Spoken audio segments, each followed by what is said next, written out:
Welcome in to Outkick the Show. I am your fearless leader, Clay Travis, coming live to you from my hotel room. And it appears, am I better orange or am I better just totally with no light? I'm not sure which is better. I'm going to go orange.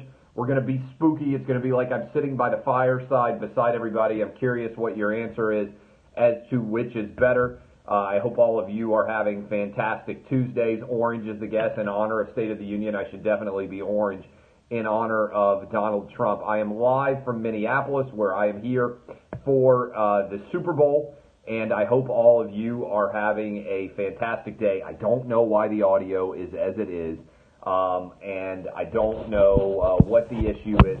I do know that my usual situation is not working as well, so it's probably going to be a shorter show because I have to do a Facebook exclusive story as well.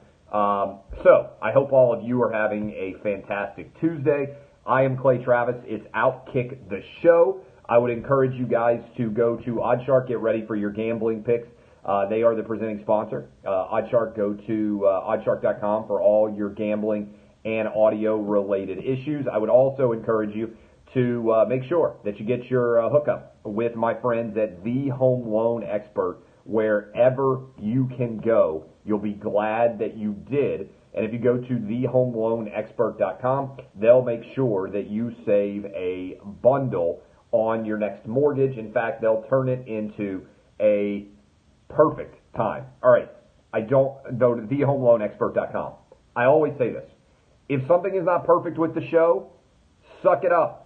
Not anything that I can do about it. There is always awful Wi-Fi when I'm on the road, and the hotel makes no impact whatsoever. Everybody's like, oh, I got a great Wi-Fi at the hotel.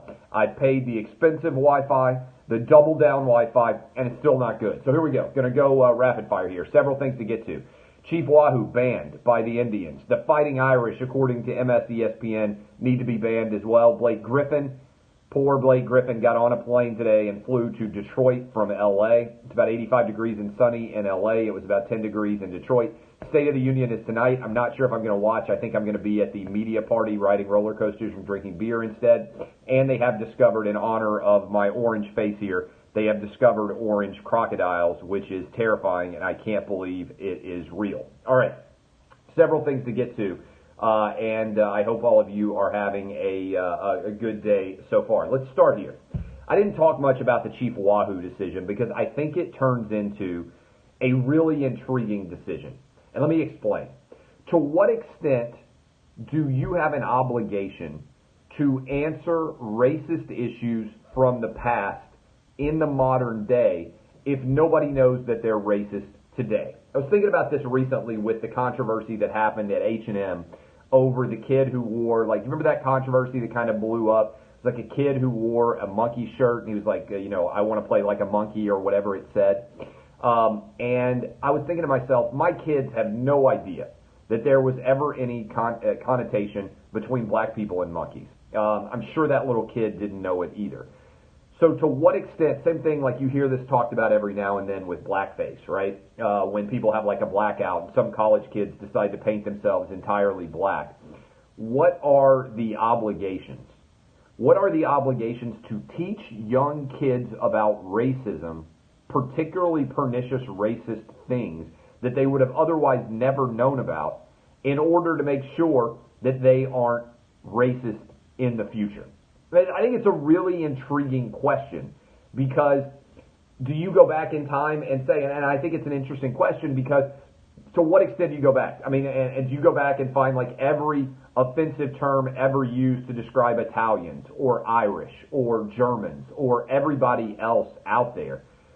I don't see the point of it. Now, my kids, and I think are fortunate in America today, my kids do not see race because, frankly, right now at least, they're not, like my first grader is a great example. My first grader has so rarely heard the term black and white that he describes black and white people as peach and brown because that's the color that he would pick if he's going to color them on his his cartoon.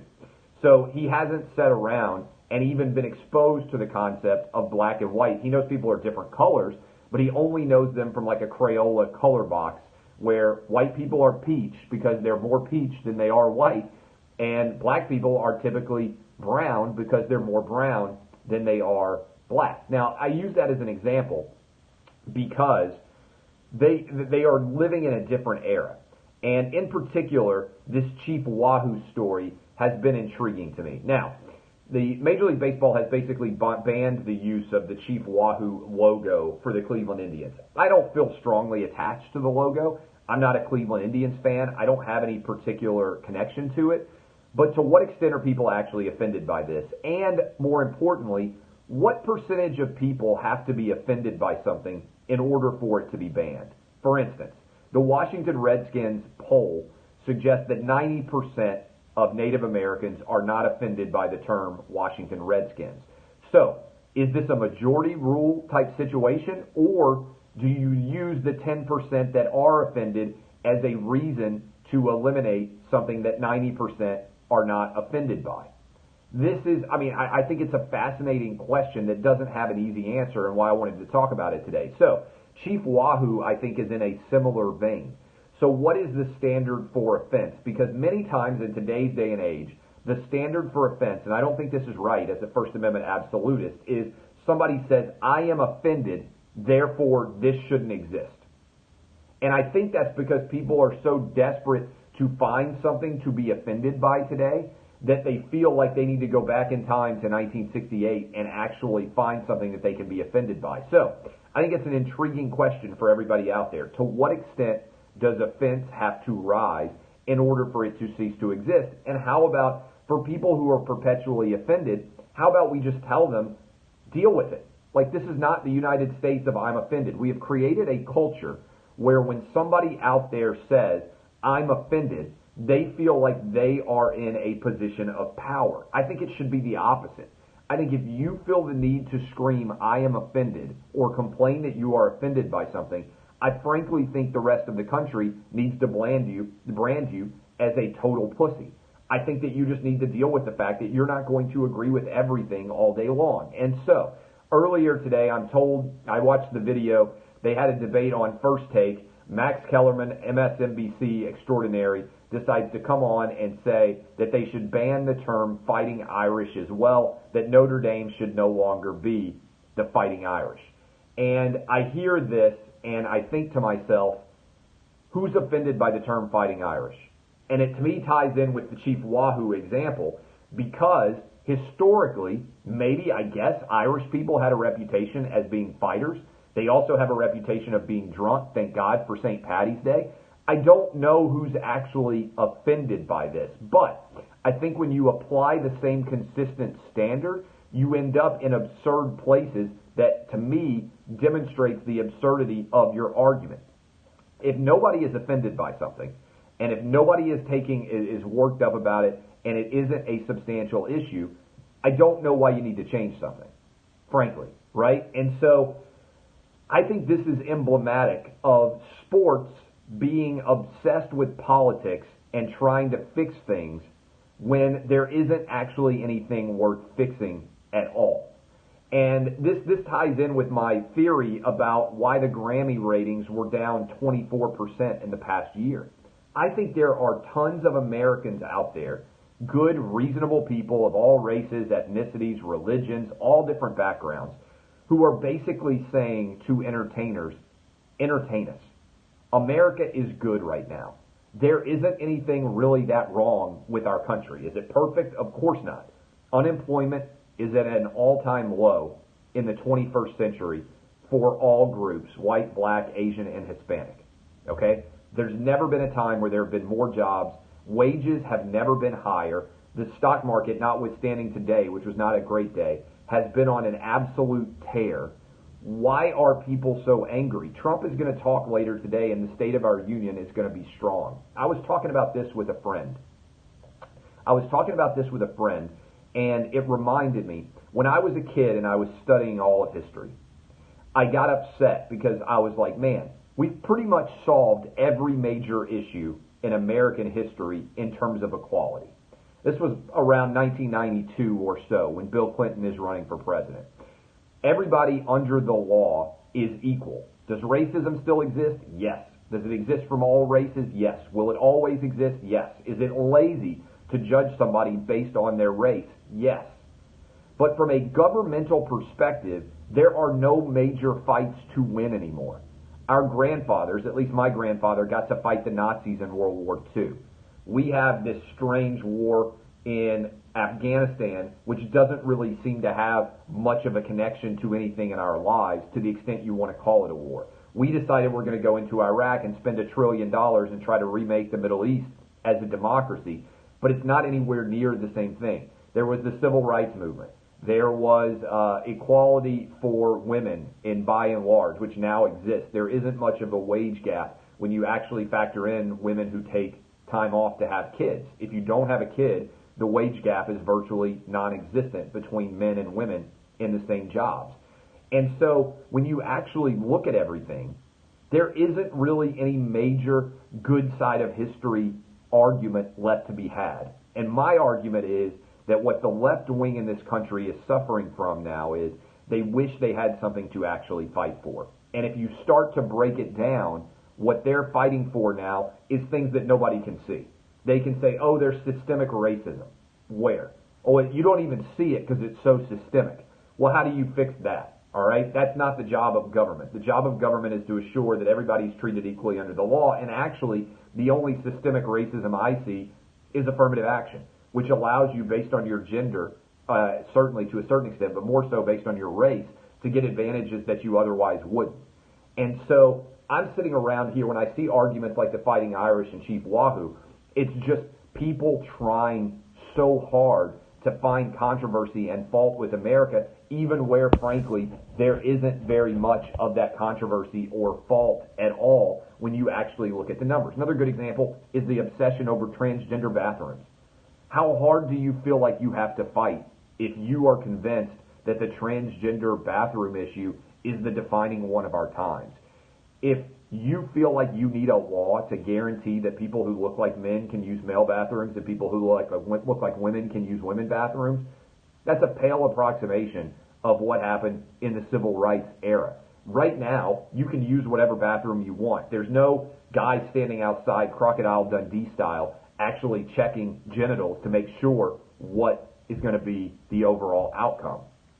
So, I don't even understand why people are so worked up these days. I don't know why people need to feel this obsession with finding something to be upset about when in the grand scheme of things, there's really nothing to be upset about.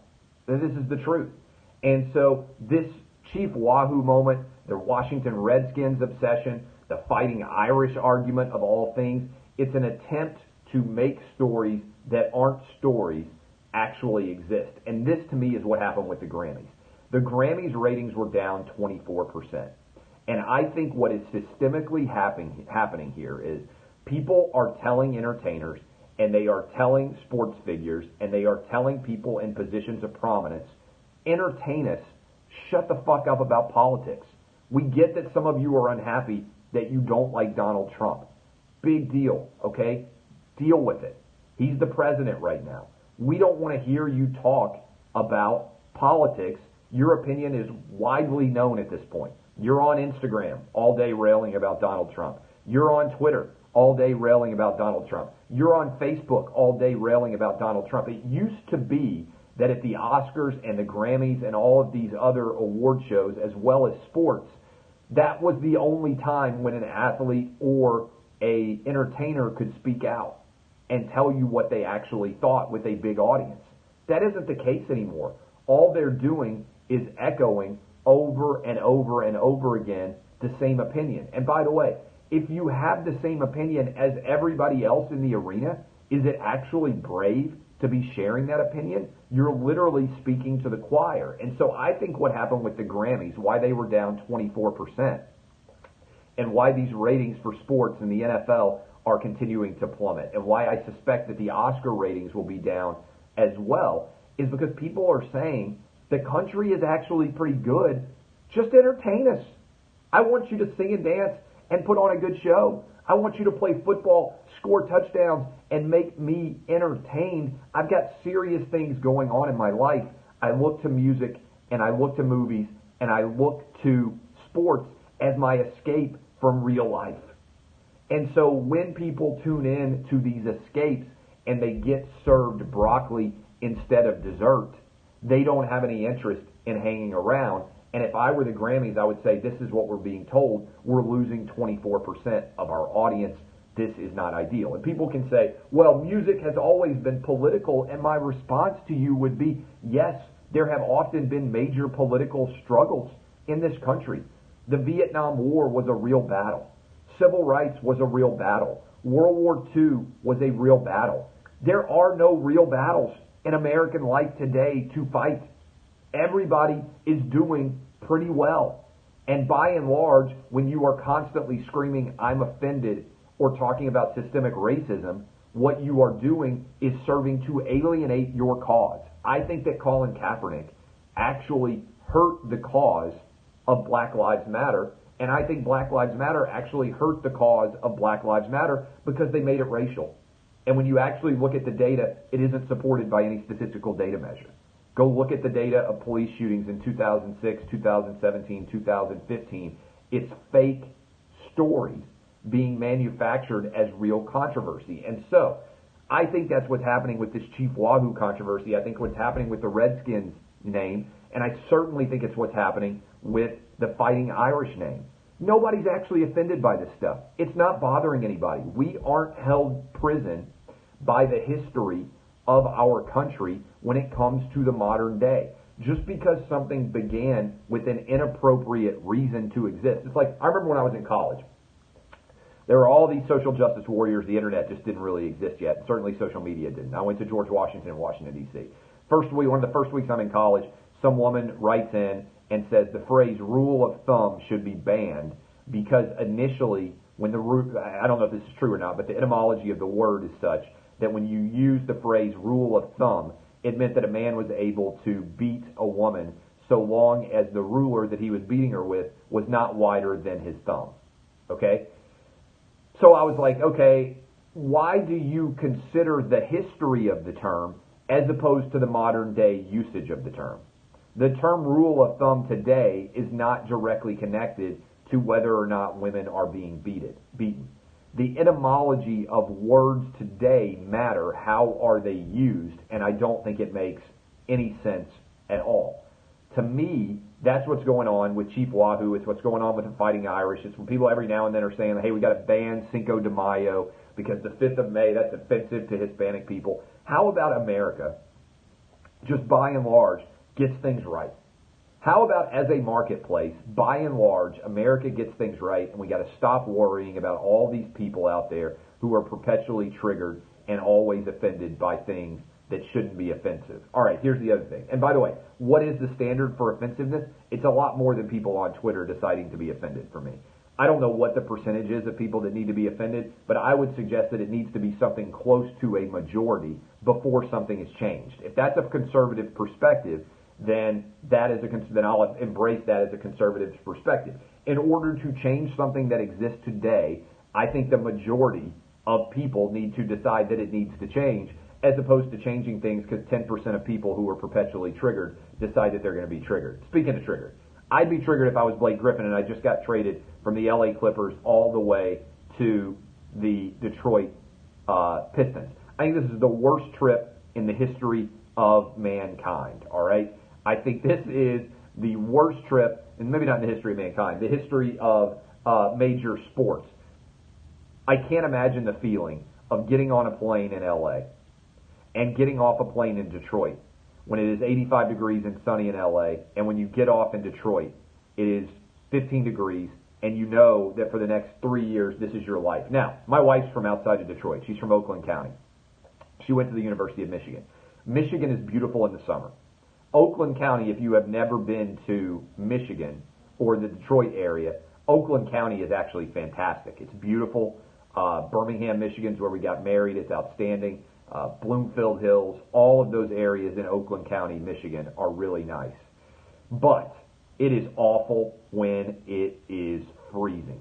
And I love it in the summer. I love to get up in the UP. You guys who have followed me for a while on social media know that I love to get up there. But this is a disaster for Blake Griffin. Moreover, he's getting traded from one bad team to another. If he had an opportunity to actually win a championship, I would say, you know what? There's absolutely no problem with this. He's going to be 29 years old in March. This will give him an opportunity to finally advance beyond the first round of the NBA playoffs. Instead, he gets traded. He is now stuck up there, and it's awful in the winter. It's a good point. Metro Detroit now, the brand new arena. It's fantastic. You have a really great baseball stadium, football stadium. Downtown Detroit in pockets has become really nice. Other parts of downtown Detroit are still like Baghdad. So, poor Blake Griffin. State of the Union is tonight. I wish Donald Trump would just walk out and recite all of the good data, point out that the unemployment rate among all groups is lower than it's ever been before, point out that the average per capita income is higher than it ever has been in the history of America, point out that the stock market is up somewhere around 40% since he became president, point out that every worker out there is getting a de facto raise based on their taxes being lowered, and that corporate tax rates coming down are bringing back lots of different jobs to the country. I wish that Trump would talk less and allow the state of the economy to talk more. That would be my advice to him. Read off of a teleprompter more, create less drama, because the drama, while it may be entertaining, isn't actually leading to very many productive results. I don't know what he's going to do tonight. I'm actually going to go drink some beers and go to the media party tonight, so I'm not going to be watching the State of the Union live. We've got a media party here at the Mall of America for everybody who is covering the Super Bowl, and it is taking place in the roller coaster area. So I'm going to drink some beers and ride some roller coasters tonight. Should be a lot of fun. We will be live, obviously, on Radio Row again tomorrow. Mall of America, third floor, in the food court here in Minneapolis. So if you happen to be watching this, you can come by and see us as well. Finally, this is crazy.